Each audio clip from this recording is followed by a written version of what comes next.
Hello दोस्तों, स्वागत है आपका आपके पसंदीदा यूट्यूब प्लेटफॉर्म नोट्सबुक आईएएस पे। दोस्तों, आज हम लोग बात करेंगे रुद्रास्त्र के बारे में। इसके पूरे फीचर के बारे में बात करेंगे। यह ऐसा मिसाइल है जो एयर टू सरफेस जो है, यानी हवा से सतह पर मार करने वाला मार करने वाली जो क्षमता है इसमें है, ठीक ना। तो हवा से सतह पर मार करने वाला मिसाइल है जिसका नाम है रुद्रास्त्र। अभी यह मुख्य रूप से क्या किया गया है, इसका सफल परीक्षण किया गया है, ठीक है। किसके द्वारा बनाया जा रहा है? भारत के द्वारा बनाया जा रहा है। इसके क्या फीचर्स हैं, किसके द्वारा बनाया गया, ठीक है, और कहाँ पे इसका सफल परीक्षण किया गया, ये सारी चीजों के बारे में हम लोग जानकारी हासिल करेंगे। तो जल्द से जल्द जुड़िए और अपने अपने ग्रुप में शेयर कीजिए ताकि हम लोग अपने मेन पॉइंट पे चले, ठीक है। तो ये क्या है? रुद्रास्त्र है। तो रुद्रास्त्र का सफल परीक्षण किया गया है कहाँ पे, किसके द्वारा ये बनाया गया था? डीआरडीओ के द्वारा, ठीक है। तो रक्षा अनुसंधान और विकास संगठन डीआरडीओ जो है इसका क्या किया है? परीक्षण किया है, ठीक। तो मुख्य रूप से अगर आप देखें तो यह क्या है? Air to surface guided missiles है, जिसे खासकर हेलीकॉप्टर से दागने के लिए बनाया गया है, हवा से सतह पर मार करने के लिए। और इसको फायर एंड टारगेट के नाम से भी जाना जाता है। अच्छा, फायर एंड टारगेट देखिए, दो तरह की मिसाइल्स होता है, एक बैलिस्टिक्स होता है, एक क्रूज मिसाइल होता है। तो जो बैलिस्टिक मिसाइल्स होता है, जैसे अगर आपसे पूछा जाए ब्रह्मोस, बहुत ज्यादा चर्चा में भी रहा था अभी, तो ब्रह्मोस मिसाइल की अगर बात की जाए तो ब्रह्मोस कैसा मिसाइल है? क्रूज मिसाइल है, बैलिस्टिक मिसाइल है? बैलिस्टिक है, सीधी बात है। तो उसमें दो तरह के जो मिसाइल होते हैं, यानी बैलिस्टिक और क्रूज मिसाइल, उसमें अंतर क्या होता है? एक होता है, एक में टारगेट फिक्स करना होता है, जिस टारगेट पे आप फिक्स करोगे उस टारगेट पे वो जाके क्या होगा, वहां पे वो काम करेगा। और दूसरा जो होता है उसका काम क्या है? उसका काम है कि वो दागो और भूल जाओ का मतलब ये हुआ कि उसको एक बार टारगेट फिक्स कर दिया गया, अब वो कहीं इधर भगे या उधर भगे, वह जिधर जाएगा उस दिशा में, यानी उसको चाहा जाए कंट्रोल करने के लिए, डायरेक्शन चेंज करने के लिए, तो डायरेक्शन उसका चेंज किया जा सकता है, ठीक ना। ये सारी चीजें हैं इसमें, बस उसी के आधार पर थोड़ा सा डिफरेंस होता है। तो फायर एंड टारगेट के नाम से उसे जाना जाता है, यानी लक्ष्य पर लाग कर देने के बाद, छोड़ देने के बाद यह स्वतः अपना रास्ता तय कर लेता है।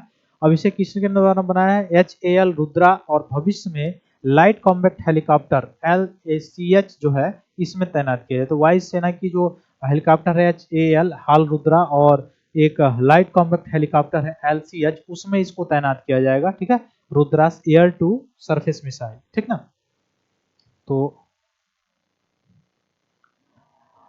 देश में बनी तकनीक मेक इन इंडिया की तरह इसको बनाया जा रहा है, स्वदेशी, मुख्य रूप से आत्मनिर्भर जो है भारत के तहत, आत्मनिर्भर भारत जो स्किल इंडिया प्रोग्राम चलाया जा रहा था उसी के तहत बनाया जा रहा है, रक्षा में मजबूती के लिए। जैसे आप ये देखे भी होंगे सिपरी का रिपोर्ट, उसमें आप ये देखे होंगे कि उसमें टॉप 10 में चाइना का नाम नहीं है बिल्कुल। उसका कारण क्या है? कि चाइना अपने डोमेस्टिक लेवल पर उस हिसाब से जो वेपन्स है उसको डेवलप कर रखा है कि उसको किसी अनदर देश से, अनदर कंट्री से उतना वेपन्स मंगाने की जरूरत नहीं है। इसलिए कल के डेट में जो टॉप 10 में आता था चाइना, आज टॉप 10 में नहीं आता है, ठीक ना। तो वहां वहां पे सीधे सीधा अपने आप को मजबूत करना पड़ेगा। जैसे अमेरिका की सबसे बड़ी कमाई है क्या? वह क्या करता है? जैसे इतने बड़े संस्था होने के बावजूद, यूएन की स्थापना हुई, इतने बड़े बड़े इंटरनेशनल ऑर्गेनाइजेशन होने के बावजूद भी आप देख रहे हैं आज विश्व की क्या हाल है।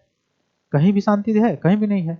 युद्ध का माहौल वैसे बना ही बना है। अभी आप देख पा रहे होंगे इजराइल और ईरान में जो चल रहा है, जो टेंशन क्रिएट हुआ है, कुछ समय पहले यूक्रेन और रसिया में हुआ था, अभी वो चल ही रहा है, वो अभी समाप्त तो हुआ ही नहीं, तब तक इजराइल और ईरान में शुरू हो गया।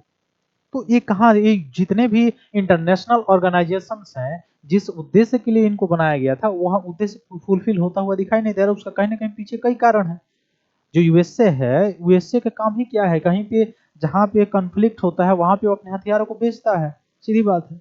तो ये सारी चीजें हैं। जब ये इस सेंस में मैंने मतलब मेरे कहने का मतलब ये नहीं है कि केवल इसी सेंस में अपने वहां उत्पादन किया जाए कि जहां पे दो देशों में युद्ध लगा के और तो वहां पे अपने हथियार बेचे जाए। यह इथिकल रूप से भी सही नहीं है और ऐसे भी सही नहीं है।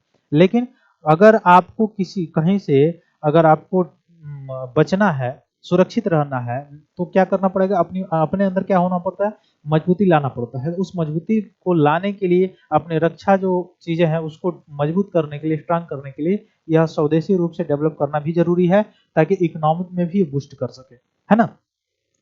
और दूसरा चीज एक और, कि इसका जो है, अगर आप दूसरे देश से मंगाते हैं, जैसे अमेरिका से आप डिफेंस मंगाते हैं, तो उसके ऊपर उसकी शर्तें होती हैं, ठीक है, वो सारी चीजें होती हैं। उसके बाद से उसके जो टेक्नोलॉजी है, अगर आप उसका इस्तेमाल कर रहे हैं किसी ऑपरेशन के तहत, तो उसके जो टेक्नोलॉजी है, हो सकता है वह टेक्नोलॉजी किसी दूसरे से भी वो बेचा हो, ऐसा नहीं कि वो केवल आप ही से बेचा हो। तो वहां से टेक्नोलॉजी लीक की चांसेस, लीक की लीक जो होता है उसके चांसेस ज्यादा बढ़ जाता है ना। और ऐसे अपने वहां स्वदेशी रूप से अगर बन रहा है तो वह चीजें जो है सिक्योर होती है। फिर हेलीकॉप्टर से मारक क्षमता है इसमें, आप देखे ही हैं, पहले ही बताया हूँ। सटीकता और होमिंग क्षमता है, रुद्रास में इंफ्रारेड और लेजर होमिंग तकनीक है इसमें। इसमें यानी चलते फिरते टैंक या बंकर को भी सटीकता से निशाना बना सकता है। ठीक है।